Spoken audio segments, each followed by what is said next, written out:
आज की वीडियो थोड़ा सा हट के है। नमस्कार दोस्तों, मेरा नाम है राहुल और आप देख रहे हैं सिविक्स क्लास। तो आज मैं इस वीडियो में बताऊंगा पाकिस्तान में बच्चों को इतिहास में क्या पढ़ाया जाता है। जिस देश का 72 साल से ज़्यादा इतिहास नहीं है, उससे पहले वो भारत का ही हिस्सा था, उसके इतिहास में क्या ही पढ़ाया जाता होगा। तो चलिए आज की वीडियो को इसी पे जारी करते हैं और देखते हैं कि ये अपने इतिहास में क्या पढ़ाते हैं। ये का मतलब पाकिस्तान अपने इतिहास में क्या पढ़ाता है भारत के बारे में। तो चलिए इस आर्टिकल को पढ़ते हैं और उम्मीद है आपको भी कुछ नई जानकारी मिलेगी कि आखिरकार पाकिस्तान में भारत को लेकर या भारत के संदर्भ में किस प्रकार से बातें बताई जाती है, क्या पढ़ाई जाती है। 200 साल तक अंग्रेजों की गुलामी में रहने के बाद भारत और पाकिस्तान करीब 71 साल पहले एक ही साल आज़ाद हुए थे। अब तो ज़्यादा हो गया, 75 साल हो गए यार, लगता है आर्टिकल थोड़ा सा पुराना है।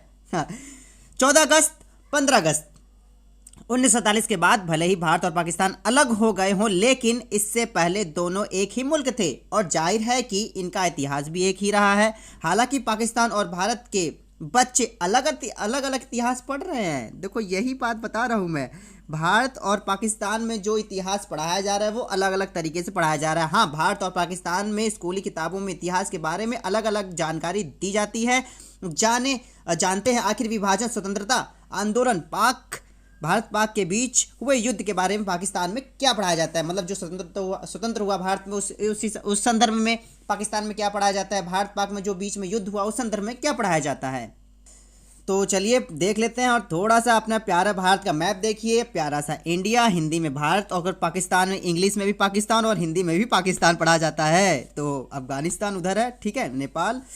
और चलिए आगे बढ़ते हैं इस आर्टिकल में और क्या लिखा गया है। कश्मीर मुद्दे पर पाकिस्तान की किताबों में भारत से अलग जानकारी दी जाती है।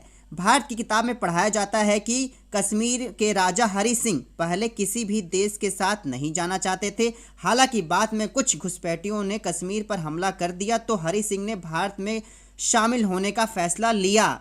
ये चीज़ें भारत तौर से पढ़ाई जाती हैं। लेकिन वहीं अगर हम पाकिस्तान की बात करें तो पाकिस्तान में की किताबों पढ़ाया जाता है कि हरि सिंह ने कश्मीर में मुसलमानों के साथ गलत व्यवहार किया और बाद में कई लड़ाकों ने कश्मीर के बड़े हिस्सों को आज़ाद करवा लिया, जिसके बाद हरि सिंह को भारत में कश्मीर का विलय करना पड़ा। तो पाकिस्तान का ये नज़रिया है।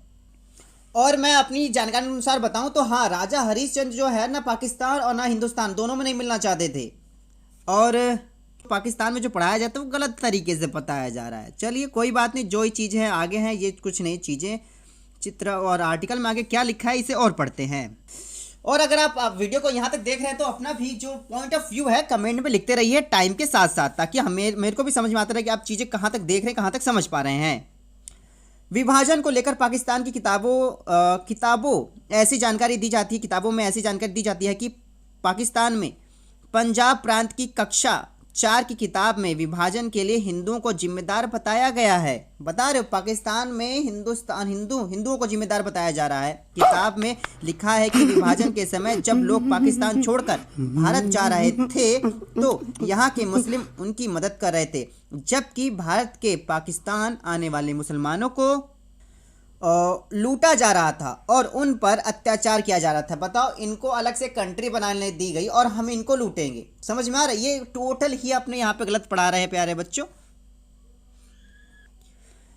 जिस देश को तोड़ के पूर्वी पाकिस्तान पश्चिमी पाकिस्तान बनाया गया, वो देश तुमसे कुछ लूटेगा। गलत चीज़ें बताई जा रही हैं और ये कुछ चीज़ें हैं। और आगे पढ़ते हैं, आगे आर्टिकल में क्या लिखा गया है। वहीं विभाजन के चरण को लेकर पाकिस्तान की 12वीं कक्षा की एक किताब में लिखा है कि आज़ादी मिलने के बाद मुस्लिम चाहते थे कि एक ऐसी सरकार का गठन हो जो पूरी तरह इस्लामिक कुरान के नियम पर आधारित हो। समझ, देश आज़ाद हो गया लेकिन जो भी नियम कानून बने वो इस्लामिक के हिसाब से हो। आगे क्या लिखा है आर्टिकल में, इसलिए वो यहाँ हिंदू कानून बनाएंगे और इस कानून में मुस्लिम को अछूत की नज़र से देखा जाएगा। साथ ही मुसलमानों को उस वक्त यह डर था कि कहीं मुसलमान हिंदुओं के गुलाम न बन जाए। अच्छा, ये सब चीज़ें इनको डर दिखाई दे रहा है। 11वीं 12वीं में प्यारे बच्चों आपको पढ़ाया गया हुआ मोहम्मद अली जिन्ना, जिन्होंने द्विराष्ट्र सिद्धांत को जनक प्रतिपादक माना जाता है, जिन्होंने 2 राष्ट्र का सिद्धांत दिया कि हिंदुओं का राष्ट्र होगा, एक मुस्लिम का राष्ट्र होगा है।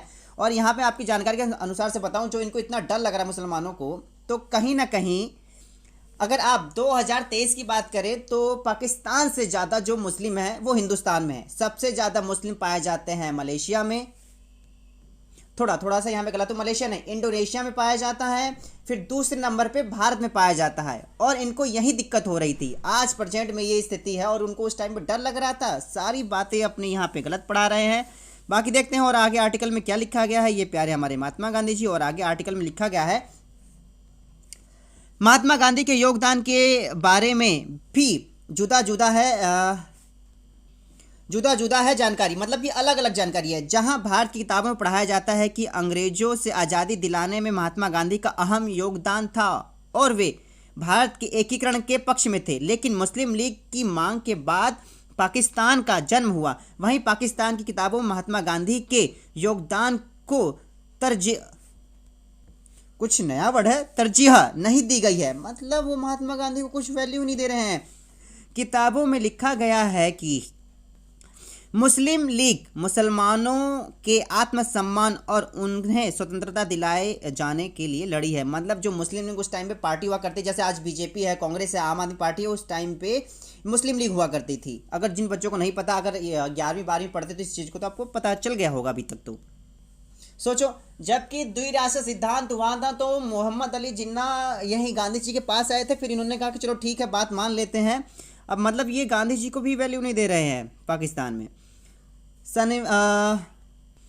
सविनय अवज्ञा आंदोलन ब्रिटिश साम्राज्यवाद के विरुद्ध भारतीय राष्ट्रीय कांग्रेस की ओर से चलाए गए जन आंदोलन में एक था। यह आंदोलन महात्मा गांधी ने छेड़ा था।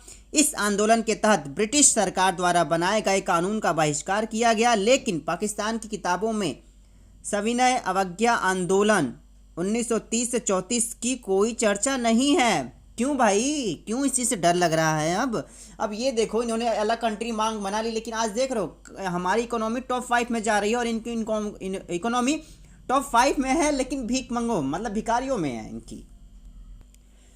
लेकिन ये जो हम मुस्लिम की बात कर रहे हैं, कुछ जो मुस्लिम थे, मतलब लालची टाइप के कह सकते हो, जो एक अलग ही राष्ट्र बनाना चाहते थे। ऐसी बात नहीं है। हमारे यहाँ पे APJ अब्दुल कलाम, इन्होंने भी देश के लिए बहुत कुछ किया। और आज देखो खान सर बहुत सारी सस्ती चीज़ें जो कोर्स हैं लॉन्च कर रहे हैं ताकि बच्चे पढ़ सकें। ठीक है, तो ऐसी बात नहीं है कुछ, लेकिन कुछ होते हैं जो कि सत्ता की लालच के लिए एक अलग ही राष्ट्र की मांग करते हैं। और आखिर देख रहे हो अंत में क्या हुआ?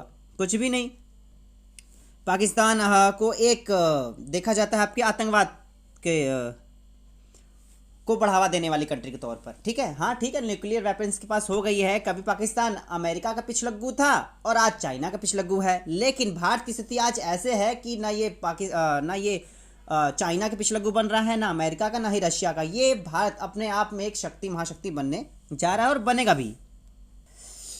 तो कुछ नया टॉपिक था, कुछ नया आर्टिकल था। इसी प्रकार कुछ आर्टिकल मैं प्यारे बच्चों आपके लेके आऊँगा ताकि आप जान पाएँ कि पाकिस्तान में और हिंदू कह रहा हूँ मैं, हिंदुस्तान के प्रति क्या चीज़ें पढ़ाई जाती हैं। तो उम्मीद है ये टॉपिक कुछ नया है, अलग जान के अच्छा लगा होगा। मैं CBSE क्लास की इस वीडियो को देखने के लिए धन्यवाद। तब तक के लिए जय हिंद, जय भारत, जय हो।